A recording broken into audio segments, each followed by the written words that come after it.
السلام علیکم ورحمۃ اللہ وبرکاتہ، نحمده ونصلی علی رسولہ الکریم، اما بعد فاعوذ باللہ من الشیطان الرجیم، بسم اللہ الرحمن الرحیم، رب اشرح لی صدری ویسر لی امری واحلل عقدۃ من لسانی یفقہوا قولی، ویطعمون الطعام علی حبہ مسکینا ویتیما واسیرا، انما نطعمکم لوجہ اللہ لا نرید منکم جزاء ولا شکورا۔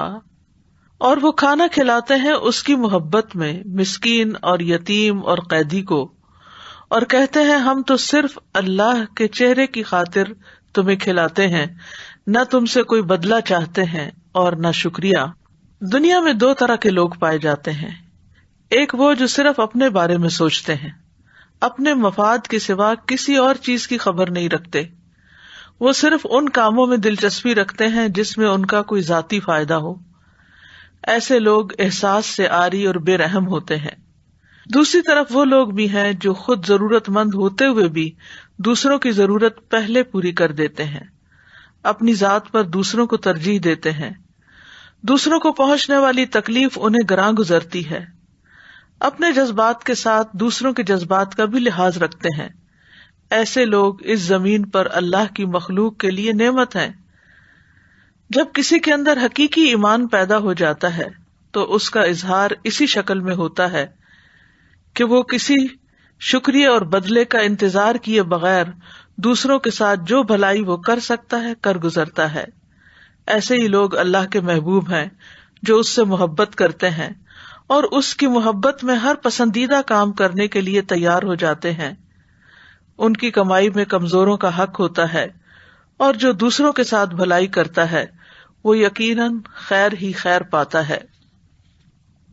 یہ آیات سورۃ الانسان کی ہیں، جس میں آتا ہے کہ ان الابرار یشربون من کأس کان مزاجها کافورا عینا یشرب بها عباد اللہ یفجرونها تفجیرا یوفون بالنذر ویخافون یوما کان شرہ مستطیرا ویطعمون الطعام علی حبہ مسکینا ویتیما واسیرا انما نطعمکم لوجہ اللہ لا نرید منکم جزاء ولا شکورا۔ بے شک نیک لوگ ایسے جام سے پیئیں گے جس میں کافور ملا ہوا ہوگا، وہ ایک چشمہ ہے جس سے اللہ کے بندے پیئیں گے، وہ اسے بہا کر لے جائیں گے، خوب بہا کر لے جانا۔ جو اپنی نظر پوری کرتے ہیں اور اس دن سے ڈرتے ہیں جس کی مصیبت بہت زیادہ پھیلی ہوئی ہوگی، اور وہ کھانا کھلاتے ہیں اس کی محبت پر مسکین اور یتیم اور قیدی کو، اور کہتے ہیں ہم تو تمہیں صرف اللہ کے چہرے کی خاطر کھلاتے ہیں، نہ تم سے کوئی بدلہ چاہتے ہیں نہ شکریہ۔ تو یہاں پر ابرار یعنی نیک لوگوں کی کچھ صفات کا ذکر ہو رہا ہے جن کی قیامت کے دن بہترین مہمانی کی جائے گی، کیونکہ دنیا میں وہ اللہ کی محبت کی خاطر لوگوں کی ضروریات کا خیال رکھتے تھے، اللہ سے کیے ہوئے وعدے پورے کرتے تھے، اور آخرت کے اس دن سے ڈرتے تھے جس کا شر ہر طرف پھیلا ہوا ہوگا، جس کی مصیبت ہر طرف عام ہوگی۔ یہی چیز انہیں ابھارتی تھی کہ وہ اللہ کی محبت میں اللہ کے چہرے کے دیدار کی خاطر ایسے نیک کام کریں کہ جو صرف اور صرف اس کے لیے خالص ہوں، جس میں کسی انسان سے بدلے یا شکریہ کی توقع نہ ہو۔ تو خاص طور پر یہاں جس آیت کا انتخاب کیا گیا اس کا مطلب یہ ہے، ایک معنی ہے کہ اللہ کی محبت میں، اور دوسرا یہ کہ کھانے کی محبت کے باوجود، یعنی خود انہیں کھانے کی ضرورت ہوتی ہے لیکن خود کھانے کی بجائے وہ دوسروں کو کھلا دیتے ہیں، ان لوگوں کو جو کمانے سے عاجز ہوں اور وہ کسی چیز کے مالک نہ ہوں۔ اور اس میں کئی لوگ آتے ہیں، یعنی سب سے پہلے تو یطعمون الطعام آتا ہے، یعنی کھانے کی محبت میں کھانے کی خواہش کے باوجود، تھوڑا ہونے کے باوجود اللہ کی محبت کی وجہ سے وہ لوگوں کو کھلاتے ہیں۔ اور کس کس کو کھلاتے ہیں؟ مسکیناً، مسکین کو۔ مسکین وہ ہوتا ہے جسے دوسرے کی ضرورت ہوتی ہے اور وہ کمانے سے رکا ہوا ہوتا ہے۔ اور یتیم کو بھی کھلاتے ہیں۔ یتیم وہ نابالغ بچے ہوتے ہیں جو اپنے والد سے محروم ہو جائیں، یعنی وہ اپنی دیکھ بھال، لک آفٹر خود نہیں کر سکتے۔ اور پھر قیدی، قیدی کو کھلاتے ہیں۔ قیدی وہ ہوتا ہے جس کا معاملہ کسی اور کے ہاتھ میں ہوتا ہے۔ اور یہ سورت مکی سورت ہے جس کی یہ آیات آپ کے سامنے پڑھی گئی ہیں، یہ ساری کی ساری مسلمانوں کی قوت پکڑنے سے پہلے کے دور کی ہیں. اور قیدی کے بارے میں یہ اقوال بھی پائے جاتے ہیں کہ اس سے مراد مسلمان قیدی ہیں، یہ بھی معنی کیا جاتا ہے کہ اس سے مراد غلام ہیں، اور یہ بھی ہے کہ وہ مسلمان جو مشرکین کے قیدی ہیں، یعنی مشرکوں کے پاس قید کر دیے گئے ہیں. اور پھر ایک معنی یہ بھی کیا گیا ہے کہ ناقص العقل قیدی ہیں، یعنی قید ہونے کی وجہ سے وہ خبطی اور مجنون ہو گئے ہیں اور ان کو اپنا بھی ہوش نہیں، لہذا ان کی ضروریات پوری کرتے ہیں. اور اس کے علاوہ آج کل آپ دیکھیں کہ جیسے بہت سے لوگ کرونا وائرس کی وجہ سے آئسولیشن میں ہیں، خصوصاً وہ لوگ جو اس سے افیکٹ ہوئے ہیں، جو بیمار ہیں، جو اپنے آپ کو خود بھی لک آفٹر نہیں کر سکتے اور دوسرے لوگ بھی ان تک نہیں پہنچ سکتے. پھر نہ صرف یہ کہ وہ خود ضرورت مند ہو جاتے ہیں بلکہ ان کے جو متعلقین ہیں، ان کے جو بچے ہیں جن کے وہ ذمہ دار ہیں، وہ بھی شدید ضرورت مند ہو جاتے ہیں. تو قیدی سے مراد صرف وہی شخص نہیں ہو سکتا جو کسی جیل میں پڑا ہوا ہو آج کے دور میں، یا کسی خاص غلامی کا شکار ہو، یا کسی کی گردن پکڑی ہوئی ہو. اس سے مراد وہ لوگ بھی ہو سکتے ہیں کہ جو اس طرح ریسٹرکٹیڈ ہیں کہ جو نہ کما سکتے ہیں، نہ پکا سکتے ہیں، نہ کھلا سکتے ہیں. تو جو بھی ایسے ضرورت مندوں کو کھلائے گا وہ اللہ تعالیٰ کی محبت پائے گا. اور کھانے کا خاص طور پر ذکر کیوں کیا گیا؟ کیونکہ کھانا کھلانا جو ہے وہ کرم نوازی، سخاوت اور ایثار کی علامت ہے کہ کسی شخص کے اندر قربانی کا جذبہ پایا جاتا ہے کہ وہ اپنی محبوب چیز کو دوسرے کو دیتا ہے. اور پھر یہاں پر ان کا جو کہنا ہے انما نطعمکم لوجہ اللہ، کہ ہم تو تمہیں صرف لوجہ اللہ کھلاتے ہیں، اللہ کے چہرے کی خاطر. اس سے پتہ چلتا ہے کہ ان کے اندر کتنا شدید اخلاص ہے کہ وہ دنیا کا کوئی صلہ اور کوئی بدلہ، حتیٰ کہ شکریہ کے الفاظ بھی نہیں چاہتے، بلکہ اللہ سبحانہ تعالیٰ کی محبت چاہتے ہیں، اللہ کی رضا چاہتے ہیں، قیامت کے دن اللہ تعالیٰ کا دیدار چاہتے ہیں. لا نرید منکم جزاء ولا شکورا، ہم تم سے کوئی بدلہ اور شکریہ نہیں چاہتے. مطلب یہ ہے کہ ہم تو اللہ سے بدلہ چاہتے ہیں، کیونکہ اللہ تعالیٰ جو بدلہ دے سکتا ہے وہ بدلہ تو کوئی اور دے ہی نہیں سکتا. یعنی یہ وہ لوگ ہیں جو لوگوں سے تعریف نہیں چاہتے، لوگوں سے ایکنالجمنٹ نہیں چاہتے، لوگوں سے بدلہ نہیں چاہتے، اور نہ یہ چاہتے ہیں کہ کوئی اس پہ تعریف کرے. جیسے بعض خواتین کی عادت ہوتی ہے کہ کھانا پکائیں، اگر کھانے والے تعریف نہ کریں تو وہ اس پر مائنڈ کر جاتی ہیں. اور اسی وجہ سے ہم دیکھتے ہیں کہ جو ہی کھانے کی ٹیبل پر لوگ مہمان بیٹھتے ہیں تو وہ عموماً پسند ہو یا نہ پسند ہو پکانے والے کی یا گھر والے کی تعریف کرنا شروع کر دیتے ہیں، کیونکہ اس تعریف کے سبھی کے کان منتظر ہوتے ہیں. لیکن جو خالص لوجہ اللہ کھلاتا ہے اس کو اس تعریف سے بھی گھبراہٹ ہوتی ہے، وہ تعریف بھی نہیں چاہتا، کیونکہ جو اللہ کے مخلص بندے ہوتے ہیں وہ اللہ کے علاوہ کسی اور کی قدردانی کے محتاج نہیں ہوتے، اور یہی ان کے اخلاص کی سچائی ہوتی ہے. اور اسی طرح وہ یہ بھی نہیں کہتے کہ آپ ہمارے لیے دعا کریں، کیونکہ دعا بھی احسان کے بدلے کی ایک قسم ہے، لیکن اس کا یہ مطلب نہیں کہ تعریف کرنی نہیں چاہیے یا شکریہ ادا نہیں کرنا چاہیے یا یہ کہ دعا نہیں دینی چاہیے. جو ریسیپینٹ ہے اس کو یہ تمام کام کرنے چاہیے، اس کو شکریہ بھی ادا کرنا چاہیے، جزاک اللہ بھی کہنا چاہیے، اور کسی نہ کسی شکل میں اس احسان کا بدلہ بھی دینا چاہیے. لیکن اگر کوئی نہ دے سکتا ہو تو پھر اس پر کوئی حرف نہیں. تو اللہ سبحانہ تعالیٰ ان کے دلوں کے حال کی تعریف کر رہے ہیں، یعنی صرف ان کی تعریف نہیں بلکہ ان کے دلوں کا حال بیان کر رہے ہیں کہ ان کے دل میں کیا ہے، کہ انما نطعمکم لوجہ اللہ. مجاہد کہتے ہیں انہوں نے یہ بات کہی نہیں تھی، یعنی زبان سے کسی کو اعلان نہیں کیا تھا کہ ہم صرف اللہ کے چہرے کی خاطر کھلا رہے ہیں، لیکن اللہ نے ان کی اس بات کو جان لیا کہ واقعی وہ اللہ کی خاطر کرنا چاہتے ہیں، اور ان کی تعریف فرمائی تاکہ وہ اور زیادہ نیک عمل میں رغبت کریں. کھانا کھلانا ہمارے دین میں ایک پسندیدہ کام ہے. اللہ سبحانہ تعالیٰ کی صفت ہے کہ وہ کھلاتا ہے اور اپنے بندوں کے لیے بھی پسند کرتا ہے کہ وہ دوسرے بندوں کو کھلائیں. قرآن مجید میں آتا ہے قل اغیر اللہ اتخذ ولیا فاطر السماوات والارض وہو یطعم ولا یطعم، کہہ دیجئے کیا میں اللہ کے سوا کوئی اور دوست بناؤں جو آسمانوں اور زمین کو پیدا کرنے والا ہے حالانکہ وہ کھلاتا ہے اور اسے کھلایا نہیں جاتا.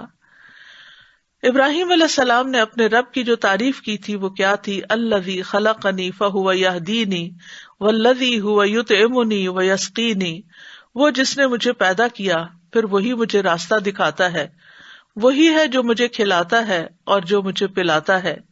یعنی رب وہ ہے جو کھلاتا اور پلاتا ہے. اور پھر آپ دیکھیے کہ رب نے ساری مخلوق کے لیے مختلف طرح کے کھانے پیدا کیے. سمندر کی مچھلیوں کی غذا اور ہے، پرندوں کی غذا اور ہے، وحشی جانوروں کی غذا اور ہے، انسانوں کی غذا اور ہے. اور انسان بھی جو دنیا کے مختلف خطوں پہ رہتے ہیں ان کی اپنی اپنی پسند کی غذائیں ہیں. اسی لیے اللہ تعالیٰ نے فوڈ میں زبردست ویرائٹی پیدا کی ہے. اور اللہ تعالیٰ فرماتے ہیں کہ انسان اپنے کھانے پینے کی چیزوں پر غور و فکر بھی کرے.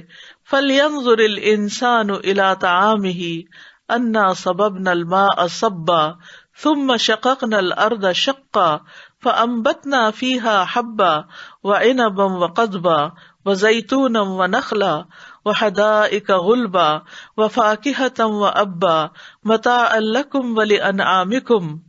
انسان کو چاہیے کہ وہ اپنے کھانے کی طرف دیکھے.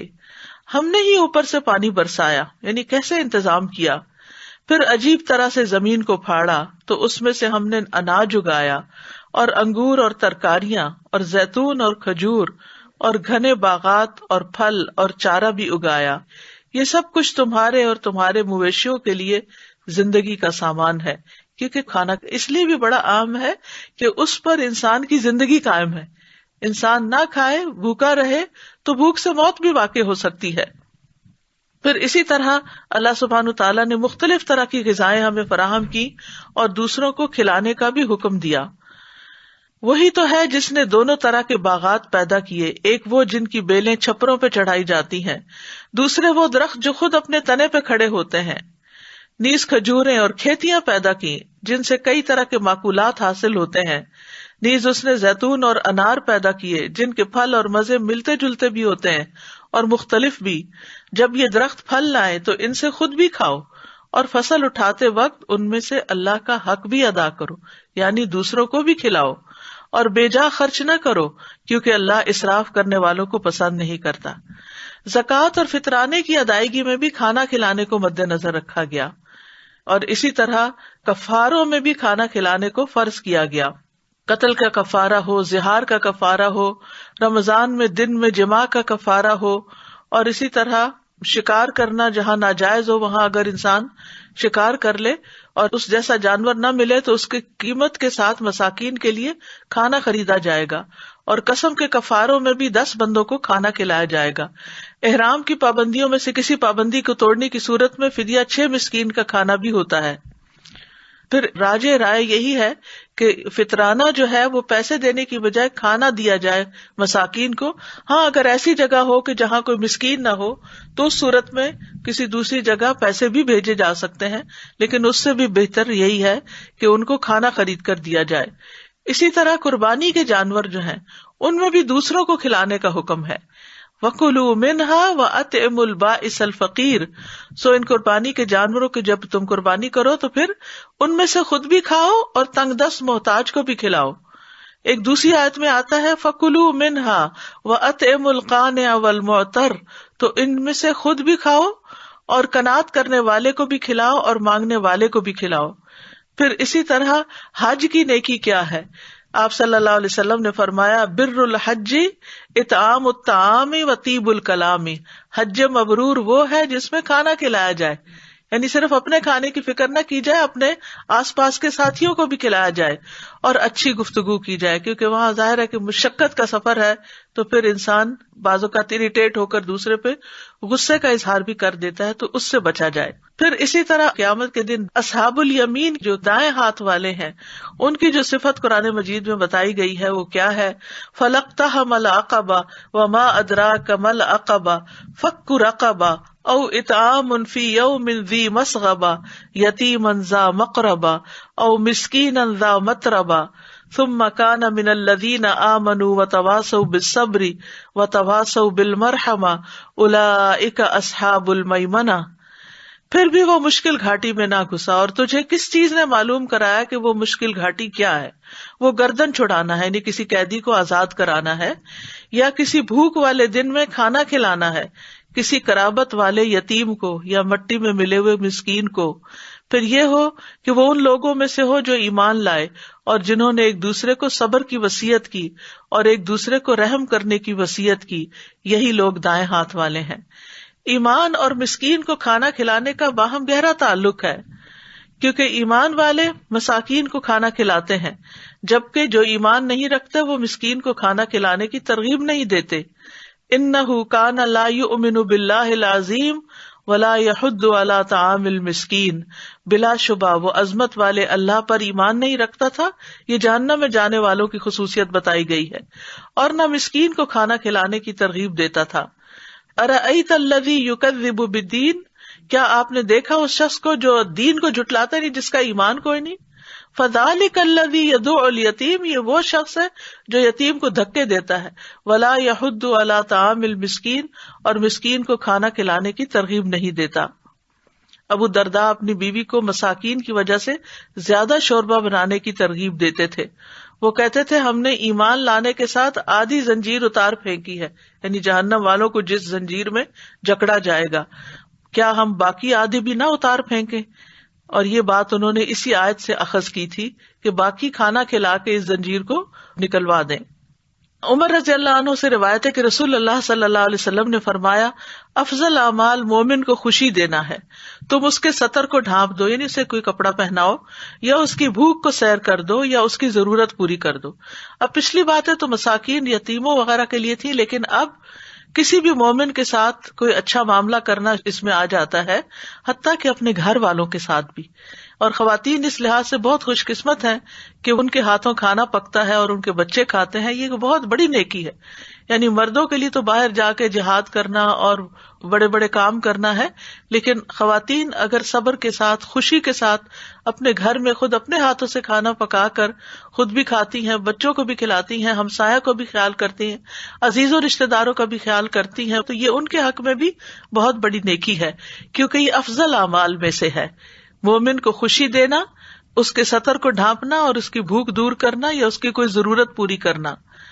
مناوی کہتے ہیں کہ تم میں سب سے بہترین لوگ وہ ہیں جو اپنے بھائیوں، اپنے پڑوسیوں، اپنے فقراء اور مساکین کو کھانا کھلاتے ہیں، کیونکہ جسم کا دار و مدار کھانے پر ہے اور اس میں ہر جاندار چیز کی زندگی ہے۔ اسی طرح بھوکے کو کھانا کھلانے کا حکم ہے۔ نبی صلی اللہ علیہ وسلم نے فرمایا، بھوکے کو کھانا کھلاؤ، بیمار کی تیمارداری کرو اور قیدی کو رہائی دلاؤ۔ ایک اور جگہ پر بھی محبوب اعمال کا جو ذکر آیا، اس میں ابن عمر کہتے ہیں کہ ایک آدمی نبی صلی اللہ علیہ وسلم کے پاس آیا اور کہا، اے اللہ کے رسول، کون سے لوگ اللہ کو زیادہ محبوب ہیں اور کون سے اعمال اللہ کو زیادہ پسند ہیں؟ تو رسول اللہ صلی اللہ علیہ وسلم نے فرمایا، وہ لوگ اللہ کو زیادہ محبوب ہیں جو دوسرے لوگوں کے لیے سب سے زیادہ فائدہ مند ہو، یعنی جو دوسروں کو فائدہ پہنچائیں۔ اور اللہ عز و جل کے نزدیک سب سے زیادہ پسندیدہ اعمال یہ ہے، کسی مسلمان کو خوش کرنا، یا کسی کی تکلیف دور کر دینا، یا اس کا قرضہ ادا کر دینا اور اس سے بھوک کو دور کر دینا، یعنی کھانا کھلانا۔ اسی طرح ایک اور جگہ پر بہترین لوگوں کے بارے میں آتا ہے۔ حمزہ بن صہیب اپنے والد سے روایت کرتے ہیں کہ عمر رضی اللہ عنہ نے صہیب سے کہا، تم اچھے آدمی ہو، کاش 3 صفات تم میں نہ ہوتی۔ صہیب نے کہا، وہ کون سی ہیں؟ عمر رضی اللہ عنہ نے کہا، تم نے کنیت رکھی ہوئی حالانکہ تمہاری اولاد نہیں، تم عرب کی طرف منسوب ہو حالانکہ تم رومی ہو، تم کھانا کھلانے میں اسراف سے کام لیتے ہو۔ صہیب نے کہا، آپ کا یہ اعتراض کہ میں نے کنیت رکھی ہوئی حالانکہ میرا کوئی لڑکا نہیں، تو اس کا جواب یہ ہے کہ رسول اللہ صلی اللہ علیہ وسلم نے خود میری کنیت ابو یحییٰ رکھی تھی۔ آپ کا دوسرا اعتراض کہ میں نے اپنے آپ کو عربوں کی طرف منسوب کر رکھا ہے حالانکہ میں ان میں سے نہیں، رومی ہوں، تو اس کا جواب یہ ہے کہ میں قبیلہ نمر بن قاصد سے ہوں، رومیوں نے مجھے موصل سے قید کر لیا تھا، میں اس وقت نوجوان تھا اور اپنا نسب پہچانتا تھا۔ اور آپ کا یہ اعتراض کہ میں کھانا کھلانے میں اسراف کرتا ہوں، یعنی کھانا زیادہ کھلاتا ہوں، تو میں نے خود رسول اللہ صلی اللہ علیہ وسلم کو فرماتے ہوئے سنا، تم میں سے بہترین شخص وہ ہے جو کھانا کھلائے۔ پھر اسی طرح ہر جگر والے کو کھلانے پلانے پہ اجر، چاہے وہ انسان ہو، چاہے وہ حیوان ہو، کوئی بھی مخلوق ہو۔ عبداللہ بن عمر رضی اللہ عنہ سے مروی ہے کہ ایک شخص رسول اللہ صلی اللہ علیہ وسلم کی خدمت میں حاضر ہوا اور عرض کیا کہ میں اپنے حوض میں پانی کھینچ رہا ہوتا ہوں، یہاں تک کہ جب میں اسے اپنے اونٹ کے لیے بھر لیتا ہوں تو کسی اور کا اونٹ آ جاتا ہے، میں اسے بھی پانی پلا دیتا ہوں، تو کیا اس پہ مجھے کچھ اجر ملے گا؟ تو رسول اللہ صلی اللہ علیہ وسلم نے فرمایا، بے شک ہر پیاسی جان کے ساتھ ہمدردی کرنے کا اجر ہے، یعنی ہر ایک جو ضرورت مند ہے اس کے ساتھ، یعنی کوئی بھی ہو، چاہے اونٹی ہو یا انسان ہو یا کوئی بھی۔ پھر کھانا کھلانا صدقہ بھی ہے. نبی صلی اللہ علیہ وسلم نے فرمایا تمہارا اپنے آپ کو کھانا کھلانا یعنی خود پکا کے کھانا یہ بھی صدقہ ہے. تمہارا اپنے بیٹے کو کھلانا تمہارے لیے صدقہ ہے. تمہارا اپنی بیوی کو کھلانا تمہارے لیے صدقہ ہے. تمہارا اپنے خادم کو کھلانا تمہارے لیے صدقہ ہے. یعنی انسان کسی کو بھی کھانا کھلائے, چاہے اپنے گھر والوں کو کھلائے, تو وہ بھی اس کے لیے ثواب کا باعث ہوتا ہے. کھانا اللہ کے پاس ذخیرہ ہوتا ہے اور بہت بڑا ہو جاتا ہے. حضرت عائشہ سے مروی ہے کہ رسول اللہ صلی اللہ علیہ وسلم نے فرمایا بے شک اللہ تم میں سے ہر ایک کی کھجور اور لقمے کو یعنی کھانے کا لقمہ اس طرح بڑھاتا ہے, یعنی جب وہ لقمہ تم کسی کو کھلاتے ہو تو اس کو اتنا گرو کرتا ہے جیسے تم میں سے کوئی آدمی اپنے گھوڑے کے بچھیرے کو بڑھاتا ہے, یہاں تک کہ وہ احد پہاڑ کے برابر ہو جاتا ہے. حتیٰ کہ معمولی چیز کھلانے پر بھی اجر ہے. رسول اللہ صلی اللہ علیہ وسلم نے فرمایا اپنے اور آگ کے درمیان میں آڑ بناؤ, اپنے اور آگ کے بیچ میں آڑ بناؤ, خواہ ایک کھجور کے ٹکڑے سے ہی کیوں نہ, یعنی اس کو ہی صدقہ کیوں نہ کر کے. سعید بن جبیر کہتے ہیں کہ مسلمان یہ سمجھتے تھے کہ تھوڑی چیز دینے پہ ان کو اجر نہیں ملے گا, تو جب ان کے دروازے پر مسکین آ جاتا تو وہ کھجور دینے یا روٹی کا ٹکڑا دینے یا اخروٹ دینے کو قلیل سمجھتے تھے کہ یہ تو چھوٹی سی چیز ہے, یہ کیا دینا, اور وہ سائل کو ایسے ہی واپس کر دیتے تھے اور کہتے تھے کہ کچھ نہیں, ہمیں صرف اسی چیز کے صدقہ کرنے پر اجر دیا جاتا ہے جو ہم خود پسند کرتے ہیں. پس اللہ کا یہ فرمان نازل ہوا فَمَن يَعْمَلْ مِثْقَالَ ذَرَّةٍ خَيْرًا يَرَهُ, پس اللہ نے ان کو نیکی کے قلیل عمل کرنے پر بھی رغبت دلائی کہ وہ یہ عمل بھی کر سکتے ہیں, کیونکہ ہو سکتا ہے یہی زیادہ کر دیا جائے, یعنی وہ ایک لقمہ ہی ایک کھجور ہی تمہارے لیے بڑھا کے احد پہاڑ برابر کر دی جائے. تو اس لیے چھوٹی چیز کو بھی حقیر نہ سمجھو. بہت دفعہ ایسا ہوتا ہے نا کہ کوئی تو ضرورت مند ہوتا ہے اور ہم شرما جاتے ہیں کہ یہ بھی کوئی دینے کی چیز ہے, حالانکہ ہو سکتا ہے دوسرے کو اسی چیز سے ہی فائدہ ہو جائے. پھر اسی طرح کھانے میں دوسروں کو شامل کر لینے سے برکت ہو جاتی ہے. وحشی بن حرب اپنے والد اور دادا سے روایت کرتے ہیں ایک مرتبہ ایک شخص نے نبی صلی اللہ علیہ وسلم سے کہا ہم کھانا تو کھاتے ہیں لیکن ہم سیر نہیں ہوتے. آپ نے فرمایا شاید تم الگ الگ کھاتے ہو, اپنے کھانے پہ جمع ہو جایا کرو, یعنی اکٹھے بیٹھ کے کھایا کرو, اور کھانے کے وقت اللہ کا نام لیا کرو, وہ تمہارے لیے اس کھانے میں برکت ڈال دے گا. یعنی بسم اللہ پڑھ کے کھاؤ تو تھوڑا بھی پورا ہو جائے گا. حسن بن علی سے مروی ہے کہ بھلائی اس گھر کی طرف سب سے تیزی سے جاتی ہے جس میں کھانا کھلایا جاتا ہے, یعنی اس گھر میں خیر و برکت ہو جاتی ہے جس میں کھانا کھلایا جاتا ہے. چھری سے لے کر اونٹ کی کوہان تک, یعنی ہر طرف بھلائی اور خیر نازل ہوتی ہے. چھری سب سے چھوٹی چیز ہے اور اونٹ کی کوہان سب سے اونچی چیز ہے. چھری میں بھی برکت اور اونٹ کی کوہان میں بھی برکت. پھر اسی طرح یہ ہے کہ کھانے میں پڑوسی کو شامل کرنا چاہیے. ابو ذر سے مروی ہے, وہ کہتے ہیں مجھے میرے خلیل نے 3 باتوں کی وصیت فرمائی کہ بات سنو اور اطاعت کرو اگرچہ کٹے ہوئے اعضاء والا غلام حکمران کیوں نہ ہو. نمبر 2, جب سالن بناؤ تو اس کا پانی بڑھا لیا کرو. پھر اپنے ہمسائے میں رہنے والوں کو دیکھو اور بھلے طریقے سے ان تک پہنچاؤ. نمبر 3, اور نماز وقت پر ادا کرو, اور اگر امام کو پاؤ کہ وہ نماز پڑھ چکا ہے تو تمہاری ہو ہی چکی, ورنہ اس کے ساتھ پڑھ لو تو یہ نفلی ہو جائے گی. یعنی جس نے نماز پڑھ بھی لی ہے کوئی پیچھے سے اور آتا ہے تو اس کے ساتھ بھی کھڑے ہو جاؤ, تمہارے نفل ہو جائیں گے. پھر پڑوسی کو چھوڑ کر خود سیراب نہ ہو. محمد بن مسلمہ روایت کرتے ہیں میں نے رسول اللہ صلی اللہ علیہ وسلم کو یہ فرماتے ہوئے سنا کہ کوئی شخص اپنے پڑوسی کو چھوڑ کر خود سیراب نہ ہوتا پھرے, یعنی وہ اس کو بھوکا نہ چھوڑ دے یا اس کو ضرورت کے ساتھ نہ چھوڑ دے اور صرف اپنی فکر نہ کرے. وہ شخص مومن نہیں جس کا ہمسایہ بھوکا ہو. اور کبھی یہ بھی کرنا چاہیے کہ خود بھوکے رہ کے دوسروں کا پیٹ بھرا جائے. یعنی ہم عام طور پر سمجھتے کہ کھلائے اس وقت جب ہمارے پاس ایکسٹرا ہو کہ ہم دے سکیں, لیکن کبھی ایسا بھی ہوتا ہے کہ آپ کے پاس ایکسٹرا نہیں ہوتا, وہی ہوتا ہے جو آپ نے خود بھی کھانا ہوتا ہے, اس کو بھی آپ دوسروں کو کھلا سکتے ہیں. جس کا مشہور واقعہ وہ اس صحابی کا ہے کہ جب نبی صلی اللہ علیہ وسلم کے پاس ایک مہمان آیا تو آپ نے سب ازواج کے پاس کہلا کے بھیجا کہ کون اس کو کھانا کھلائے گا, تو کسی گھر سے کچھ بھی نہ نکلا. تو ایک انصاری کہنے لگے میں اس کو اپنے ساتھ لے جاتا ہوں. بہرحال وہ گھر گئے تو ان کے گھر میں بس اتنا کھانا تھا, یا خود کھاتے یا مہمان کھاتا. انہوں نے بتی بجھا دی اور یوں شو کیا جیسے ہم خود بھی کھا رہے ہیں, اور مہمان کو کھانا کھلا دیا, اور بچے بھی بھوکے سو گئے اور خود بھی بھوکے سوئے. تو اللہ سبحانہ تعالیٰ ان کے حق میں راضی ہو گیا اور اللہ تعالیٰ ان کے اوپر ہنس پڑا. حدیث میں آتا ہے کہ نبی صلی اللہ علیہ وسلم کی خدمت میں جب صبح وہ آئے تو آپ نے فرمایا تم دونوں میاں بیوی کے نیک عمل پر اللہ تعالیٰ رات کو ہنس پڑا, یا یہ فرمایا کہ اس کو پسند کیا.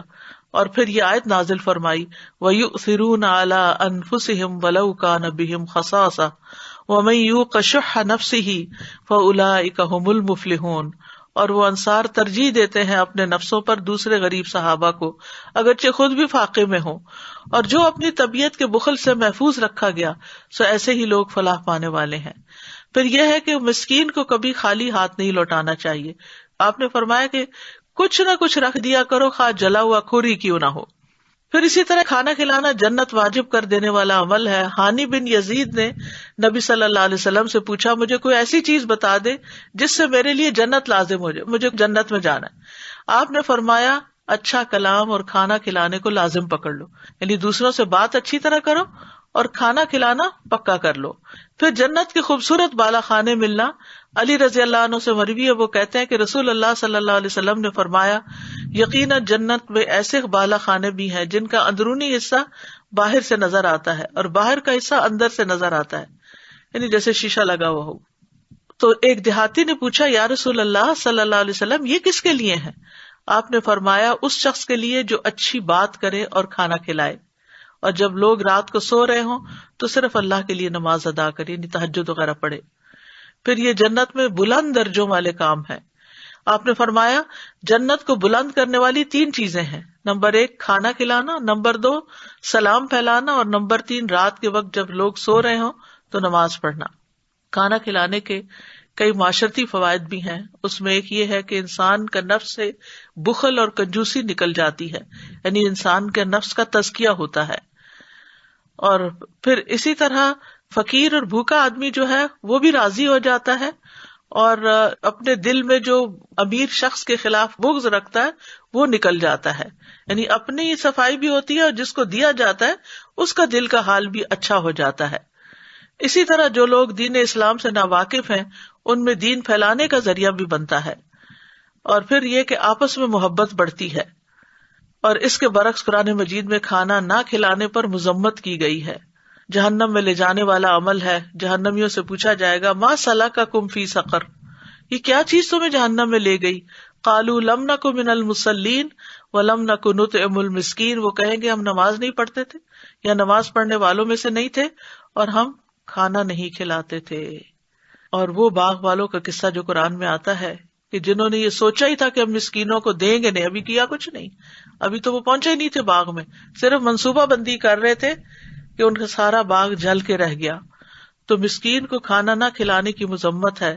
ولا یحض علی طعام المسکین، اور کھانا نہ کھلانے کا ایک اور نقصان یہ بھی ہے کہ قیامت کے دن اللہ تعالیٰ فرمائے گا اے ابن آدم میں بیمار ہوا، تو نے میری عیادت نہیں کی. اسی طرح اللہ تعالیٰ فرمائے گا اے ابن آدم میں نے تجھ سے کھانا مانگا، تو نے مجھے کھانا نہیں کھلایا. وہ کہے گا اے میرے رب میں تجھے کھانا کیسے کھلاتا حالانکہ تو رب العالمین ہے. تو اللہ تعالیٰ فرمائے گا کیا تو نہیں جانتا تھا کہ میرے فلاں بندے نے تجھ سے کھانا مانگا تھا لیکن تو نے اس کو نہیں کھلایا؟ کیا تو نہیں جانتا تھا کہ اگر تو اس کو کھلاتا تو مجھے اس کے پاس پاتا؟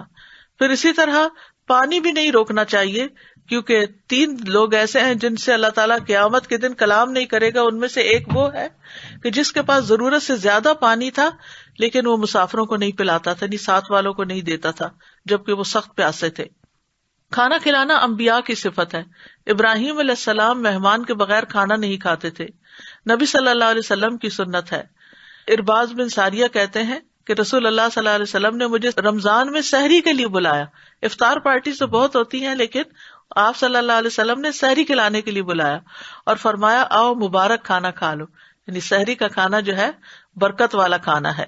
پھر یہ صحابہ کی سنت ہے. ابن عمر کے دسترخوان پر یتیم بھی حاضر ہوتا. ایک دن انہوں نے اپنا کھانا منگوایا اور یتیم کو بھی بلا لیا. یتیم وہاں نہیں تھا. جب وہ کھانے سے فارغ ہوئے تو یتیم آ گیا. کھانا منگوایا تو کھانا نہیں تھا. پھر ابن عمر نے بازار سے اس کے لیے ستو اور شہد منگوایا اور اس کو پیش کیا، یعنی ایک دفعہ جب بلا لیا تو پھر کچھ نہ کچھ دے کر ہی بھیجا. نافع کہتے ہیں کہ ابن عمر اس وقت تک کھانا نہیں کھاتے تھے جب تک ان کے ساتھ کھانے کے لیے کوئی مسکین نہ لایا جاتا، یعنی وہ اس کا اتنا اہتمام کرتے تھے. ایک دفعہ میں ان کے ساتھ کھانے کے لیے ایک شخص کو لایا کہ اس نے بہت زیادہ کھانا کھایا. بعد میں ابن عمر نے کہا آئندہ اس شخص کو میرے ساتھ کھانے کے لیے نہ لانا. میں نے نبی صلی اللہ علیہ وسلم سے سنا ہے کہ مومن ایک آنت میں کھاتا ہے اور کافر 7 آنتوں میں کھاتا ہے. پھر اسی طرح نافع کہتے کہ ابن عمر بیمار ہو گئے تو انہوں نے انگور کی خواہش ظاہر کی. ابھی انگور نئے نئے آئے تھے، یعنی موسم شروع ہوا تھا. تو ان کی بیوی صفیہ نے ایک درہم بھیجا کہ انگوروں کا خوشہ خریدا جائے. جو ایلچی انگور لینے گیا اس کے پیچھے پیچھے سوالی آ گیا. جب وہ ایلچی دروازے پہ آیا اور داخل ہوا تو اس نے کہا ایک سائل ہے، سائل ہے، یعنی اللہ کے نام کا دو کچھ. ابن عمر نے کہا یہ اس کو دے دو. تو انہوں نے وہ خوشہ سائل کو دے دیا. پھر صفیہ ان کی وائف تھی، انہوں نے پھر ایک درہم بھیجا اور پھر ایلچی کے پیچھے وہی سائل آ گیا. پھر ابن عمر نے کہا یہ ان کو دے دو. پھر وہ دوبارہ ان کو دے دیا گیا. تو صفیہ نے سائل کی طرف پیغام بھیجا، اللہ کی قسم اگر تم اب آؤ گے تو تم مجھ سے کوئی خیر نہیں پاؤ گے، تم میرے شوہر کو کھانے نہیں دیتے پھر آ جاتے ہو. اور پھر ایک اور درہم بھیجا اور انگوروں کا خوشہ خریدا. امہات المومنین کی بھی یہ سنت ہے. ایک مسکین حضرت عائشہ کے پاس آیا، اس نے ان سے کچھ مانگا. حضرت عائشہ روزے سے تھی، ان کے گھر میں صرف ایک ہی روٹی تھی. اپنی لونڈی سے کہا یہ اس کو دے دو. اس نے کہا آپ کے پاس افطاری کے لیے کچھ نہیں؟ انہوں نے کہا یہ اس کو دے دو. تو خیر لونڈی نے ایسا ہی کیا، وہ دے دیا. وہ کہتی ہیں جب شام ہوئی تو کسی گھرانے کی طرف سے ہمیں بکری کا تحفہ بھیجا گیا. تو ام المومنین حضرت عائشہ نے مجھے بلایا اور کہا اس میں سے تم کھا لو، یہ تمہاری ایک روٹی سے بہتر ہے. یعنی تم روٹی نہیں دے رہی تھی تو اللہ نے تمہارے لیے اتنا بہترین بھیج دیا. سلف صالحین جو تھے وہ اپنے کھانے میں دوسروں کو شریک کیا کرتے تھے. بہت سے لوگ افطاری میں دوسروں کو ساتھ کھلانے پہ ترجیح دیتے. ان میں سے عبداللہ بن عمر، داؤد طائی، مالک بن دینار اور احمد بن حنبل ہیں. ابن عمر یتیموں اور مساکین کے ساتھ روزہ افطار کرتے. اگر ابن عمر کو یہ علم ہو جاتا کہ ان کے گھر والوں نے ان کو مساکین اور یتیموں سے دور ہٹایا تو اس رات افطاری نہ کرتے. یعنی کہ وہ بہت زیادہ اس بات کا خیال رکھتے تھے. خود روزہ رکھتے اور دوسروں کو کھلا دیتے. ان میں سے حسن بصری اور عبداللہ بن مبارک ہیں. کبھی اکیلا نہ کھانے والے. ابو سوار ادبی کہتے ہیں کہ بنی عدی کے کچھ لوگ اس مسجد میں نماز پڑھتے تھے، ان میں سے کسی ایک نے بھی اس طرح افطاری نہیں کی کہ وہ کھانے پر اکیلے ہوں. اگر ان کو کوئی کھانا کھانے والا ساتھ مل جاتا تو کھا لیتے، ورنہ اپنا کھانا مسجد لے جاتے اور وہاں لوگوں کے ساتھ مل کے کھاتے، لوگ ان کے ساتھ کھاتے. پھر اپنے کھانے پر دوسروں کو ترجیح دینا. ربی کے پاس جب کوئی سائل آتا تو وہ کہتے اس کو شکر کھلاؤ، کیونکہ ربی شکر پسند کرتے تھے. یعنی جو خود پسند کرتے تھے وہی مسکین کو دیتے تھے. غلام آزاد کرنے سے بھی زیادہ کھانا کھلانے کو پسند کرنا. بعض سلف صالحین کہتے ہیں کہ میں اپنے ساتھیوں میں سے 10 ساتھیوں کو دعوت دوں اور ان کو ایسا کھانا کھلا دوں جسے وہ پسند کرتے ہوں تو یہ مجھے اسماعیل علیہ السلام کی اولاد میں سے 10 غلام آزاد کرنے سے زیادہ محبوب ہے. دنیا کی ہر چیز سے زیادہ اپنے بھائی کو کھانا کھلانا پسند کرنا. ابو سلیمان دارانی کہتے ہیں اگر پوری دنیا میں سے مجھے صرف ایک لقمہ ملے پھر میرا بھائی آ جائے تو میں یہی پسند کروں گا کہ میں یہ لقمہ اس کے منہ میں ڈال دوں. پھر گھر آنے والے مہمان کو بہترین چیز پیش کرنا. ابو خلدہ کہتے ہیں میں اور عبداللہ بن عوم محمد بن سیرین کے پاس گئے تو انہوں نے ہمیں مرحبا کہا اور وہ کہنے لگے مجھے سمجھ نہیں آ رہی کہ میں تمہیں کیا تحفہ دوں. تم میں سے ہر ایک کے گھر میں روٹی اور گوشت کھایا جاتا ہے، لیکن میں تمہیں ایسا کھانا کھلاؤں گا جس کے بارے میں میرا خیال ہے کہ وہ تمہارے گھر میں نہیں کھایا جاتا. تو وہ شہدہ لے کر آئے جو کہ شیری کی طرح کچھ میٹھی چیز تھی. وہ اسے چھری سے کاٹتے تھے اور ہمیں کھلاتے تھے. یعنی وہ چیز کھلانا کہ جو دوسرے نہیں کھاتے ہوں. بعض اوقات ایسا ہوتا ہے نا کہ روزمرہ کا نارمل کھانا تو ہر کوئی کھا رہا ہوتا ہے. پھر اپنی پسند کا کھانا بنا کر دوسروں کو کھلا دینا. آمش کہتے ہیں کہ خیثمہ مٹھائی کی مانند ایک خبیث تیار کرتے، وہ بہت لذیذ کھانا بناتے. پھر وہ ابراہیم اور ہمیں بلاتے اور کہتے یہ میرا پسندیدہ کھانا ہے، تم کھاؤ، یہ میں نے تم لوگوں کے لیے تیار کیا ہے. آنے والے مہمانوں کے لیے کچھ نہ کچھ سنبھال کر رکھنا. جب حسن کے پاس ان کے بھائی آتے تو ان کے پاس جو کھانا موجود ہوتا وہ اسے اپنے بھائی کے پاس لے آتے، اور کبھی کسی سے کہتے کہ چارپائی کے نیچے سے یہ ٹوکری نکالیں. وہ اس کو نکالتے تو اس میں کھجوریں ہوتی. وہ اسے کہتے میں نے یہ کھجوریں آپ کے لیے رکھی ہوئی تھی کہ آپ کھائیں. انما نطعمکم لوجہ اللہ، ہم تمہیں صرف اللہ کے چہرے کی خاطر کھلاتے ہیں. تو یاد رکھیے کہ اللہ کے چہرے کے سوا سب کچھ فنا ہو جائے گا. اللہ سبحانہ وتعالیٰ کے چہرے کی کوئی مثال نہیں. لیس کمثلہ شیء، یعنی کسی انسان کی شکل جیسی یا کسی اور جیسی نہیں ہے اللہ تعالیٰ کی مثال. وہ اللہ ہی ہے جس جیسا کوئی اور نہیں، اور اس کے چہرے کا حجاب بھی ہے جو نور ہے. اگر وہ اسے کھول دے تو اس کے چہرے کی شعائیں جہاں تک اس کی نگاہیں پہنچتی ہیں مخلوق کو جلا دیں، یعنی اتنا چمکدار ہے. اور پھر اللہ کے چہرے سے عظیم کوئی چیز نہیں. اعوذ بوجہ اللہ العظیم الذی لیس شیء اعظم منہ. اللہ سبحانہ تعالی مسکراتا بھی ہے، ہنستا بھی ہے، اور مومن کی سب سے بڑی خواہش اللہ کے چہرے کا دیدار ہے، کیونکہ اس سے بڑی کوئی نعمت ہی نہیں۔ جنتی جب جنت میں پہنچ جائیں گے تو جنت کی ساری نعمتیں اللہ کے دیدار کے سامنے چھوٹی ہو جائیں گی۔ قرآن مجید میں آتا للذین احسنوا الحسنی وزیادہ۔ مجاہد نے اس کی تفسیر میں کہا زیادہ سے مراد اللہ کی مغفرت اور رضامندی ہے، لیکن دوسرے علماء نے اس سے مراد اللہ کے چہرے کا دیدار لیا ہے۔ قیامت کے دن ایمان والوں کے لیے یہ دیدار ہوگا اور دوسروں کے لیے یہ نہیں ہوگا، اور سب اللہ تعالیٰ کو اس طرح دیکھ سکیں گے کہ درمیان میں کوئی رکاوٹ نہیں ہوگی۔ قیامت کے دن دیدار کے بعد جنت میں اللہ کا دیدار ہوگا، اور پھر اللہ کے چہرے کو دیکھنے سے بڑھ کر کوئی چیز پیاری نہ ہوگی۔ ہر جمعہ یوم المزید کو اللہ کے چہرے کا دیدار ہوگا، اس لیے ہمیں اللہ کے چہرہ دیکھنے کے لیے یہ دل میں حسرت لیے ہوئے، تڑپ لیے ہوئے اس کی خاطر کام کرنا چاہیے۔ اور یہ اعمال کی قبولیت کی شرط بھی ہے کہ جو چیز اس کے لیے کی جائے وہی قبول ہوگی، اور اس سے ایمان کی حلاوت مٹھاس بھی ملتی ہے انسان کو۔ اور ہر کام اللہ کے چہرے کے لیے کرنا چاہیے۔ الذی یؤتی مالہ یتزکیٰ وما لأحد عندہ من نعمت تجزیٰ الا ابتغاء وجہ ربہ الاعلی ولسوف یرضیٰ۔ جو اپنا مال اس لیے دیتا ہے کہ پاک ہو جائے، حالانکہ اس کے ہاں کسی کا کوئی احسان نہیں کہ اس کا بدلہ دیا جائے، مگر وہ تو صرف اپنے رب کا چہرہ طلب کرنے کے لیے دیتا ہے جو سب سے بلند ہے، اور ان قریب وہ راضی ہو جائے گا۔ یعنی جو اللہ کے چہرے کی خاطر کوئی نیک کام کرے گا اللہ اس سے راضی ہو جائے گا۔ اس لیے نماز ہو یا روزہ ہو یا زکوٰۃ ہو یا صدقات ہو، کچھ بھی خرچ کریں یہ سب اللہ کے چہرے کی خاطر ہونا چاہیے۔ فآت ذی القربى حقہ والمسکین وابن السبیل ذلک خیر للذین یریدون وجہ اللہ واولئک ھم المفلحون۔ پس قرابت والے کو اس کا حق دو، مسکین کو اور مسافر کو، یہ ان لوگوں کے لیے بہتر ہے جو اللہ کا چہرہ چاہتے ہیں، اور وہی فلاح پانے والے ہیں۔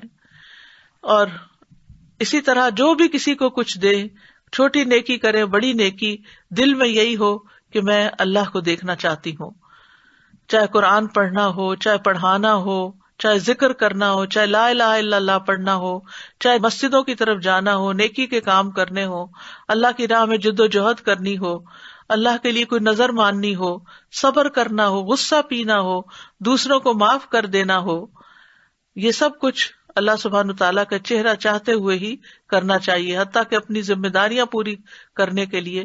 اسی طرح اگر کوئی سوال کرے تو وہ بھی اللہ کے چہرے کا واسطہ دے کر جو سوال کرے اس کو دینا بھی چاہیے، یعنی کہ مانگنے والے کو اگر کوئی اللہ کے نام سے یا اللہ کے چہرے کی خاطر مانگے کہ اللہ تمہیں اپنا چہرہ دکھائے تو اس سوالی کو رد نہیں کرنا چاہیے۔ آپ نے فرمایا جو تم سے اللہ کے نام پر پناہ طلب کرے اس کو پناہ دو، اور جو تم سے اللہ کے چہرے کے واسطے سے سوال کرے اس کو بھی دو۔ اور ہمیں دعا بھی مانگنی چاہیے اللہ سے کہ اللہ ہمیں اپنا دیدار عطا کر۔ اور یہ ایک لمبی دعا ہے جس کے ایک حصے میں یہ بھی دعا آتی ہے، اللہم بعلمک الغیب وقدرتک علی الخلق احینی ما علمت الحیات خیرا لی وتوفنی اذا علمت الوفاة خیرا لی اللہم واسألک خشیتک فی الغیب والشہادہ واسألک کلمۃ الحق فی الرضا والغضب واسألک القصد فی الفقر والغنى واسألک نعیما لا ینفد واسألک قرۃ عین لا تنقطع واسألک الرضا بعد القضاء واسألک برد العیش بعد الموت اور واسألک لذۃ النظر الی وجہک والشوق الی لقائک فی غیر ضراء مضرۃ ولا فتنۃ مضلۃ اللہم زیننا بزینۃ الایمان واجعلنا ھداۃ مہتدین۔ باقی حدیث کی بجائے میں اس صرف پارٹ کا ترجمہ کروں گی۔ اور تیرے چہرے کو دیکھنے کی لذت کا سوال کرتا ہوں اور تجھ سے ملاقات کا شوق مانگتا ہوں، بغیر اس کے کہ کسی نقصان دہ مصیبت میں پھنسوں یا کسی گمراہ کن فتنے میں مبتلا ہوں۔ اے اللہ ہمیں ایمان کی زینت سے مزین کر دے اور ہمیں ہدایت یافتہ لوگوں کا رہنما بنا دے۔ پھر اللہ کے چہرے کا وسیلہ دے کے دعا کرنی چاہیے۔ قعقاع بن حکیم کہتے ہیں کہ کعب الاحبار نے کہا اگر میں چند کلمات نہ پڑھتا تو یہودی مجھے گدھا بنا دیتے، یعنی اتنا جادو کرتے تھے۔ لوگوں نے پوچھا وہ کیا ہے؟ کعب نے کہا اعوذ بوجہ اللہ العظیم الذی لیس شیء اعظم منہ وبکلمات اللہ التامات اللتی لا یجاوزہن بر ولا فاجر وباسماء اللہ الحسنی کلها ما علمت منها وما لم اعلم من شر ما خلق وبرأ وذرأ. میں اللہ کے عظیم چہرے کی پناہ مانگتا ہوں جس سے عظیم کوئی اور چیز نہیں، اور اس کے مکمل کلمات کے ساتھ پناہ چاہتا ہوں جس سے کوئی نیک یا بد آگے نہیں بڑھ سکتا، اور اللہ کے تمام اسماء حسنہ کے ساتھ پناہ چاہتا ہوں جن کو میں جانتا ہوں اور جن کو میں نہیں جانتا، اور اس چیز کے شر سے جس کو اللہ نے بنایا، پیدا کیا اور پھیلا دیا. بہت ہی جامع اور خوبصورت دعا ہے. اب کرنے کے کام کیا ہے؟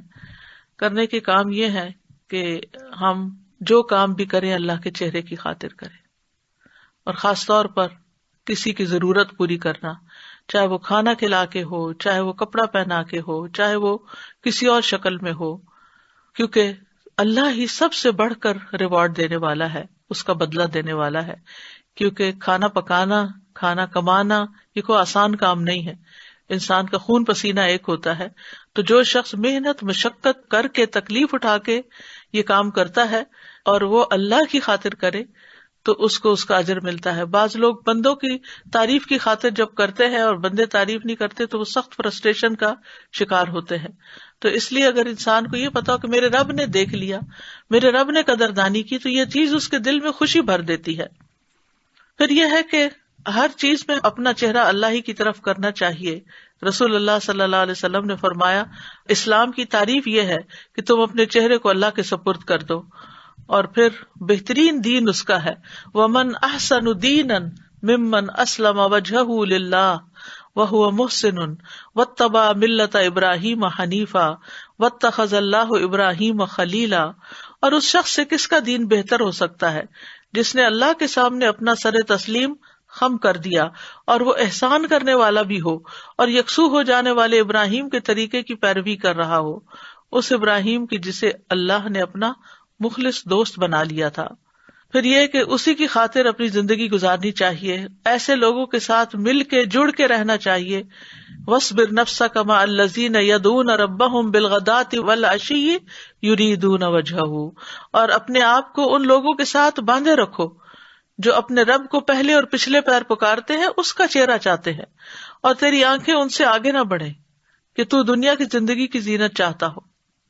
اور اس شخص کا کہنا مت مان جس کے دل کو ہم نے اپنی یاد سے غافل کر دیا اور وہ اپنی خواہش کے پیچھے چلا، تو اس کا کام ہمیشہ حد سے بڑا ہوا ہے. پھر یہ ہے کہ نماز میں، دعا میں یکسوئی اختیار کرنی چاہیے. قربانی کے وقت اپنا رخ اللہ کی طرف کر لینا چاہیے. اور پھر جھگڑوں کے وقت بھی انسان جھگڑوں میں پڑنے کی بجائے اپنا معاملہ اللہ کے سپرد کر کے اپنا رخ پھیر لیں. پھر اللہ کے عذاب سے بچنے کے لیے اللہ کے چہرے کی پناہ مانگنی چاہیے. پھر سوتے ہوئے اپنا چہرہ اللہ کے سپرد کر دینا چاہیے. اللہم اسلمت وجہی الیک وفوضت امری الیک والجأت ظہری الیک رغبتا ورہبتا الیک لا ملجأ ولا منجا منک الا الیک آمنت بکتابک الذی انزلت وبنبیک الذی ارسلت. اے اللہ، میں نے اپنا چہرہ تیرے سپرد کر دیا، اپنا معاملہ تجھے سونپ دیا. میں نے تیرے ثواب کی توقع اور تیرے عذاب کے ڈر سے تجھی کو پشت پناہ بنا لیا. تجھ سے بھاگ کر کہیں اور پناہ اور نجات کی جگہ نہیں مگر تیرے ہی پاس. اے اللہ، جو کتاب تو نے نازل کی میں اس پر ایمان لایا، جو نبی تو نے بھیجا میں اس پر ایمان لایا. تو اگر تم اس حالت میں مر گئے، یعنی اس ایمان اور اس رغبت کے ساتھ، فرمایا تم فطرت پر مرو گے. اور اس کو باقی سب دعاؤں کے آخر میں پڑھو. تو اس سے یہ پتہ چلتا ہے کہ نبی صلی اللہ علیہ وسلم نے بعض اوقات احادیث کی ترتیب بھی بتائی. اللہ سبحانہ وتعالی ہمیں عمل کی توفیق عطا فرمائے. وآخر دعوانا ان الحمد للہ رب العالمین. سبحانک اللہم وبحمدک اشہد ان لا الہ الا انت استغفرک واتوب الیک. السلام علیکم ورحمۃ اللہ وبرکاتہ.